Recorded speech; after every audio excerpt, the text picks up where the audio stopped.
Olá, dando sequência nas nossas entrevistas do ECRIA 2025, o evento de economia criativa e audiovisual de Londrina. A gente tem a honra de receber aqui nos estúdios do Hub de Economia Criativa e Audiovisual da cidade o Vitorino, um grande cineasta, documentarista fundamental do país. Vitorino, queria que primeiro você se apresentasse, falasse para o nosso público quem é você. Oh, coisa boa. Londrina é sempre essa cidade acolhedora, gostosa, que sempre nos dá um prazer enorme de estar aqui presente. Eu, como um neo-curitibano, que eu posso me dizer assim, sou paraibano e de mudança aqui para o Paraná, particularmente para Curitiba. Bem, o audiovisual entrou na minha vida de uma forma bem peculiar, né? Normalmente a gente, quando criança, vai para a sala de cinema porque talvez tenha. Nós levamos nossos pais, ou então nossos pais nos levam, ou uma situação ou outra, mas a gente tradicionalmente interage com o audiovisual mais como um espectador. No meu caso não foi diferente, ele também foi assim, e ali ao longo da minha vida eu fui me encantando com a cena do audiovisual, mas também como espectador. Nunca imaginei um dia virar diretor de cinema, cineasta ou qualquer coisa do tipo. Mas a mosquinha me mordeu e eu comecei a mergulhar nesse universo e vi que gostava da coisa e dava para coisa.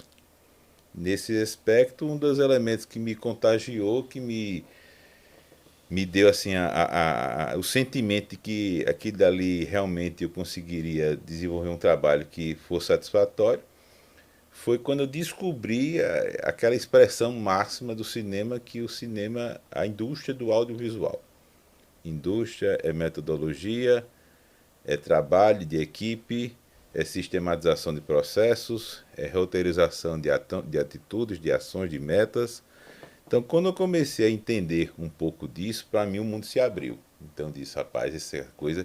E imerso a um universo criativo, né?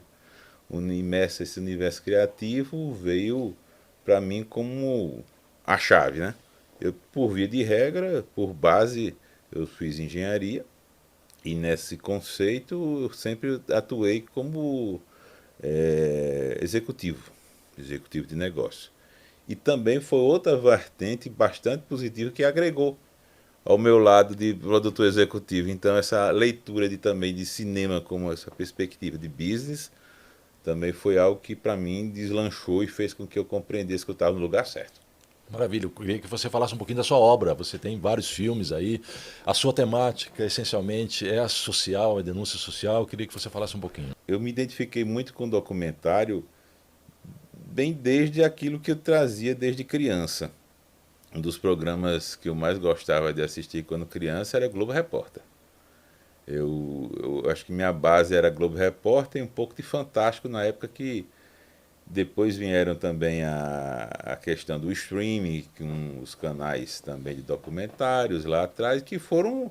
Eu era meramente espectador daqueles produtos. Nesse contexto, a gente foi mergulhando a partir de 2018 para 2019, nessa experiência do documentário, e eu trago sempre para minha obra a possibilidade de ter o documentário também como um instrumento de entretenimento. A questão do entretenimento, para mim, é muito importante porque o audiovisual no mundo ele vem evoluindo. O audiovisual no mundo ele vem ganhando um novo feitio e por conta disso ele vem atraindo cada vez mais público. Então, a questão hoje em dia da inteligência artificial, a questão de hoje em dia, já trago dentro dos meus documentários a questão de animação, a gente já traz também toda uma roupagem mais moderna para que a gente consiga fazer com que a interação entre o nosso público, o nosso espectador, ele consiga perceber não mais apenas conteúdos como anteriormente, trivialmente, era o audiovisual. Era uma coisa bem professoral. Eu não quero isso para minha obra. Eu quero que o meu espectador ele se sinta impactado. Ele tenha uma experiência emocional, sensorial, cognitiva de se envolver com aquele contexto. Então, a minha obra sempre vai ser impregnada desse aspecto emocional que eu acho que é imprescindível, independente de qual seja a temática que nós vamos abordar. O ECRIA trabalhou muito com a questão da inovação, novas tecnologias, inteligência artificial. A linguagem do documentário tem que se adaptar a esses novos tempos? Como é que você vê isso? Bem, veja só, nós estamos em 2025, hoje em dia a gente não pede comida, a gente não compra uma passagem aérea, a gente não busca uma namorada, a gente não faz nada como nós só fazíamos há 20 anos atrás. Até a forma de comunicação nossa, há 20 anos atrás, mesmo que muita gente acha que o WhatsApp foi eterno, o WhatsApp há 20 anos não existia. Então, o que é que a gente se depara com uma necessidade de mantermos a nossa essência, mas também de fazermos com que a gente amplie a nossa própria clientela, a nossa própria plateia. Como é que a gente amplia essa plateia? A partir de temas que estejam interagindo, que estejam suscitando motivo de interesse para aquela plateia. E também com uma linguagem que possibilite com que a gente se atualize no tempo. Então, pare no espaço. Eu posso tratar sobre a questão da lavoura cafeeira em Londrina em 2025 com uma leitura atual, mas fazendo referência também a fatos que ocorreram no processo de colonização. Claro, vai bastar apenas que um trabalho de pesquisa bem feito, que nós consigamos ter profissionais que mergulhem na essência de personagens que façam link entre o que foi o processo de colonização inicial e como é que se dá hoje em dia e o que é que isso reflete no aspecto antropológico, sociológico, nos aspectos até mercadológicos que você tem na cidade. Uhum. E você participou recentemente em Gramado de uma obra também bastante impactante, Não Somos Impuros. Queria que você está falando, a gente está falando de novas tecnologias e ao mesmo tempo você se debruçou sobre um capítulo antigo, um problema Isso. antigo da civilização. Nós temos alguns filmes, nós já temos a alegria de termos 11 filmes na nossa playlist, vamos dizer assim. Temos o Não Somos Impuros, que ele é uma grata surpresa. Ele foi produzido, foi filmado, foi rodado num município chamado Bayeux. O nome é francês mesmo, foi fruto de uma homenagem na época da Segunda Guerra Mundial, porque o município de Bayeux, na França, ele foi o primeiro local onde os aliados da Segunda Guerra Mundial conseguiram fazer a retomada.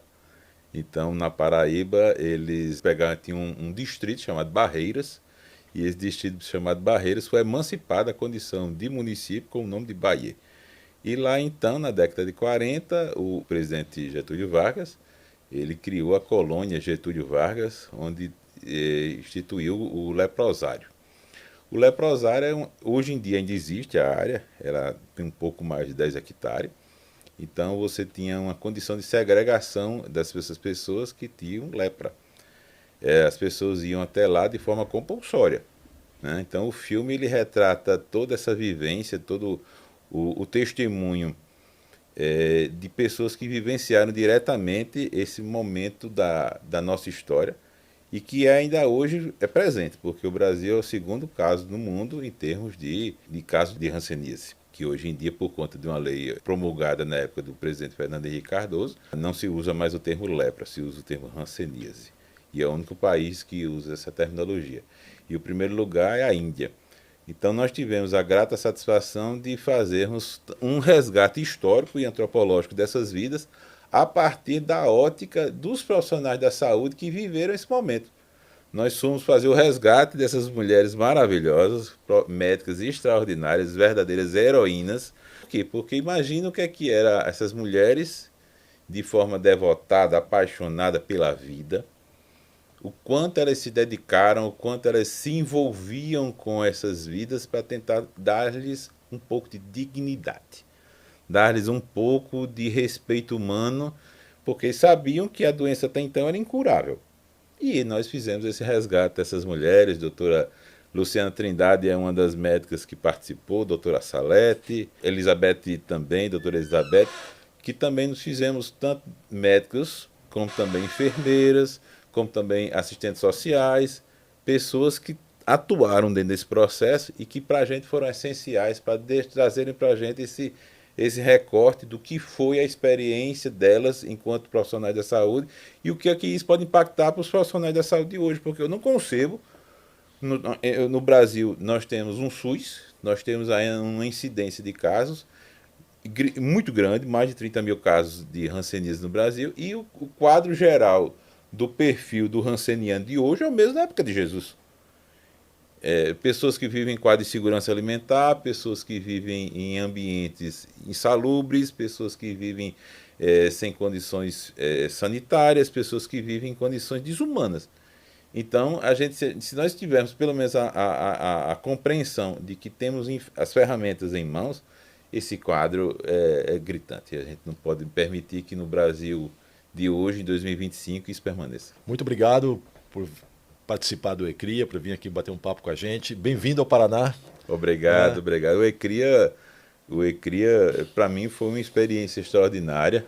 Nós tivemos uma oportunidade de se conectar com trabalhadores da cultura, profissionais de diversas áreas, uma galera muito competente, muito talentosa. O Paraná, para mim, é um estado que desde há muito tempo me encantou e que me seduziu. Fui seduzido pelo Paraná e hoje firmei residência por aqui, e nessa perspectiva a gente quer estar presente em outros momentos mais, tanto aqui em Londrina, Maringá, Curitiba, em outros locais mais, por conta daquilo que a gente enxerga no Paraná enquanto seu potencial, não só turístico, mas enquanto que o audiovisual tem a proporcionar em termos de business para o Estado, potencializando toda essa riqueza e diversidade que ele possui. Trabalho a gente tem, esforço a gente tem, dedicação e vontade de trazer tudo isso para o Paraná. Maravilha, vida longa ao documentário. Obrigado pela atenção. Valeu. Obrigado. Pessoal, fica ligado que a gente volta com mais entrevista do ECRIA.